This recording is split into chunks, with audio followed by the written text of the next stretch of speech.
Hey guys, and welcome back to my channel. In this video, just like the title says, I'm going to be explaining the 3 things you need to know to have a better chance of making your posts go viral on Instagram's platform. And before I get started, I want to say this is part 2 of a video series where I'm basically explaining the importance of Instagram. In part 1, I explained its importance for growing your YouTube channel, your brand, your business, whatever you're trying to promote for yourself. And in this video, like I said, I'm going to be explaining how to make your posts go viral. So without further ado, let's get into this video.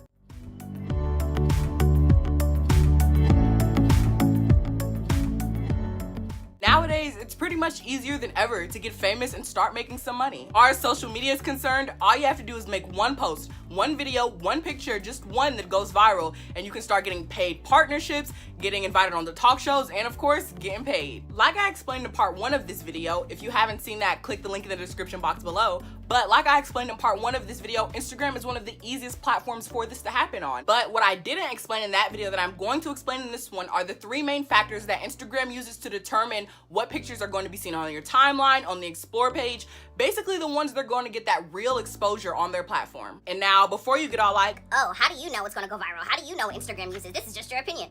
I'm getting this information from a website called TechCrunch. TechCrunch is an online publisher of tech industry news, and it was founded in 2005. And just earlier this month, around June 1st, they actually sat down with Instagram's product lead, a man named Julian Gutman, I hope I'm saying his name correctly, and he explained the 3 factors that Instagram uses to determine the exposure that posts receive. Now, if you want to fact check me, I completely understand. I'm the type of person to go back and do my own research, so I'm going to have a link in the description box below to the article, but right now I'm going to continue on and get into the 3 factors that are important for getting your exposure up. And make sure you stick around for the whole video, because at the end, I'm going to be explaining different steps that I took and steps that you can take to increase your ranking for each of these factors. So basically, steps that you can do to potentially make your post go viral. Now, the 3 factors Instagram uses in determining just how much exposure your post will receive are interest, recency, and relationship.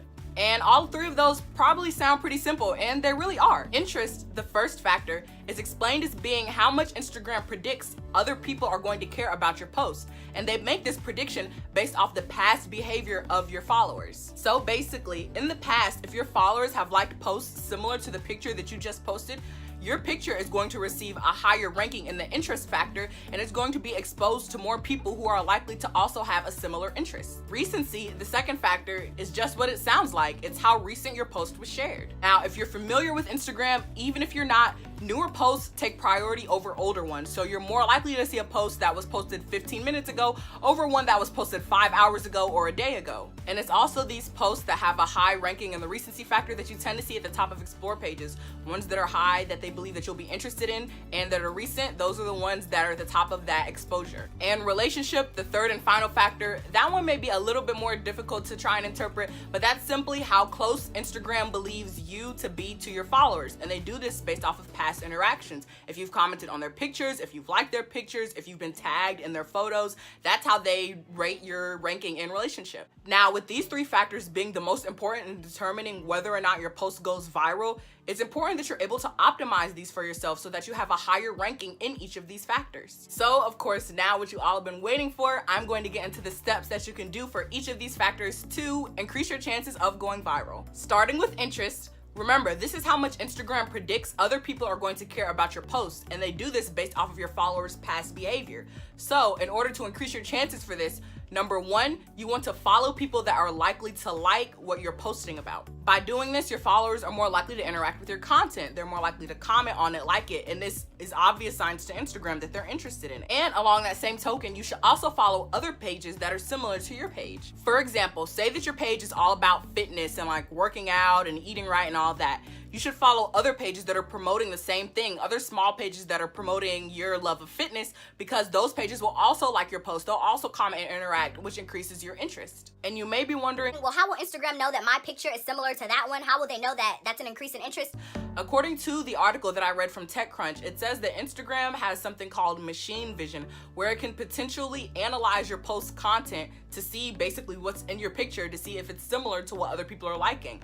And this is huge when it comes to increasing your interest. Now, number 2 step that you can do in optimizing yourself for this factor, something you've probably seen a lot of people doing, is using relevant hashtags. The key word here is relevance.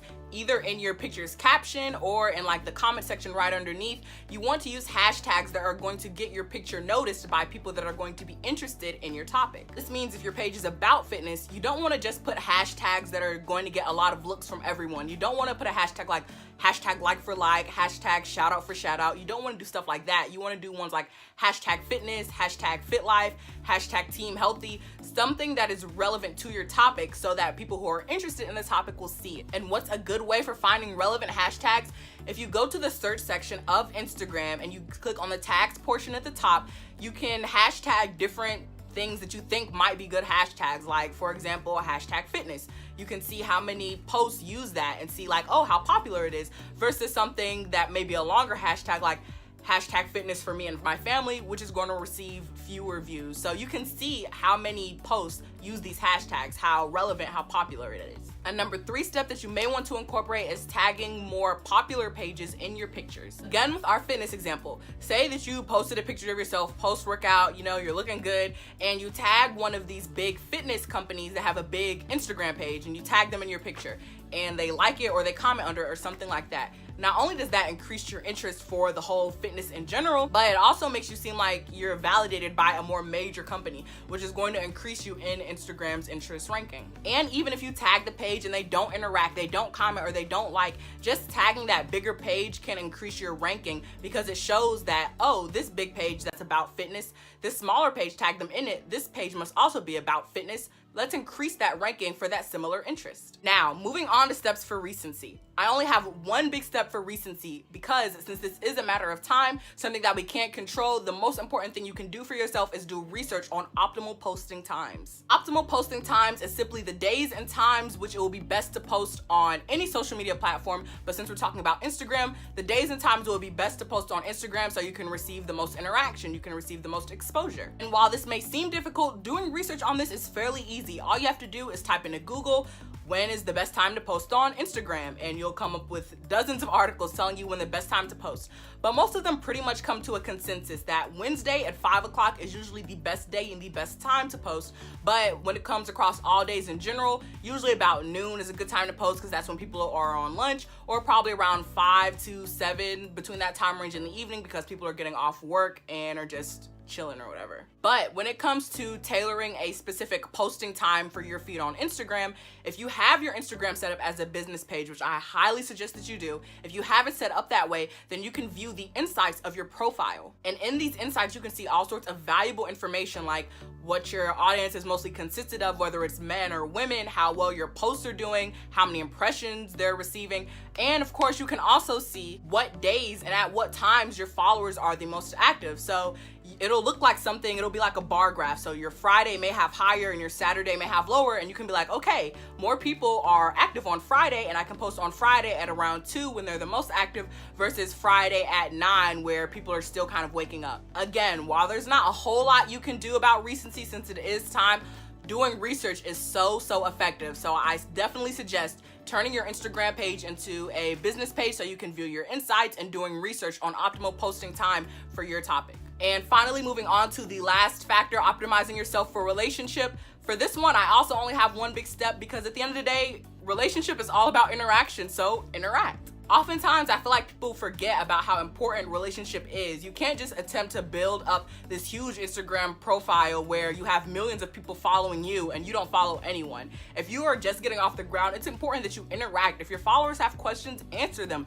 If they DM you, respond. Don't try and be all big and bad and bougie, because if you want to go viral, chances are you're going to need to interact. But when it comes to specific ways to interact to increase your ranking for relationship, I definitely suggest liking pictures and commenting. For some reason, Instagram takes that as a huge sign of relationship and interest, so liking pictures and commenting is a great way to increase that factor. And that's all I have for this video for you guys, so I hope you found it informative and I hope these tips really do help you the way that they have helped me. So please, if you have any questions or just anything else you want to know about this topic, leave them in the description box below and I will answer them to the best of my ability.